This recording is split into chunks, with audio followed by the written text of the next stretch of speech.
بسم الله الرحمن الرحیم. خطبه روز جمعه کروناویروس 4 شعبان سال 1441 هجری موافق به 27 مارس سال 2020 میلادی. بعد حمد و ثنا بر خدا و صلوات بر پیامبر صلی الله علیه و سلم. ای آدمان، من کروناویروس امروز خطیب شما هستم از بالای منبرهای تمام دنیا. پس گوش کنید و درک کنید، شاید که نامه پروردگارتان را فهمید. ای آدمان، من یک سرباز خردککی از لشکر خدا هستم که مرا خداوند به سوی شما چون بیم دهنده فرستاده است. شما مرا از سبب نهایت خرد بودنم نمی بینید، لیکن خداوند مرا بر تمام انسانیت سلطنت داده است. ببینید که دولت‌های ابرقدرت با من جنگ اعلان کردند و من رهبران دولت‌ها را در کرانتین گذاشتم. آدمان را در خانه‌هایشان محبوس کردم و من کارهایشان را باز داشتم و دلها را پر از ترس کردم، حتی اینکه مسجدها بسته شدند. امروز حتی از خطبه امامهایتان محروم گشته اید. برای کافران ضعف و عجزشان را نشان می‌دهم که ادعای قدرتمندی می‌کردند و من حجت خداوند بر ضد آنها هستم. برای مؤمنان باشد سخن دیگر دارم. به آنها گفتنی هستم که من برای جسدهای شما تنها کسلی نیستم، بلکه من دوایی هستم برای دلهای غافل شما. من رسول هستم از طرف محبوب دلهای شما.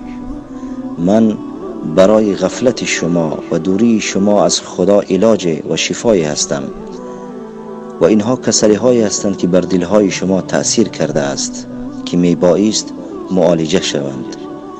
ای مؤمنان، من نشانه از نشانه های خدا هستم که ایمان مؤمنان را زیاد میگرداند. همچنین دلهایی را که به دنیا مهر بستند و از طاعت و ذکر خدا دور گشتند و به فسق و فجور دست زدند به سوی خدا برمیگردانم. این کارهایتان که تعطیل شد و دنیا بر دل شما تنگ و تاریک گشت و دلهای شما پر از ترس و هراس شد، من به سویتان می آیم، هرچند که در قلعه های مستحکم پنهان شده باشید هم. امروزها شما حتی از یکدیگر حذر می کنید. ای کاش که شما از گناه های خود حذر می کردید. شما از جمعه محروم گشته اید، پس خود را از جمعه خدا محروم نکنید. اگر در خانه نشسته اید، پس با ذکر خدا بنشینید، الله را یاد کنید، جمعه دلها با خدا را برپا بکنید. ای مؤمنان، من که با رخصت پروردگارتان آمده بودم، پس تنها با امر او می روم. ای مؤمنان، خود را با آوازه های درباره من مشغول نکنید، بلکه خود را با صاحب امر الله متعال مشغول کنید، زیرا او تدبیر کننده است و در آخر به شما رسانیدنیم که من کروناویروس مخلوق ضعیف هستم که بر شما مسلط گردیدم و شما از من ترسیده اید. آخر فکر کنید که من کی هستم و شما کی هستید. شما بهترین مخلوق الله هستید اگر با الله باشید.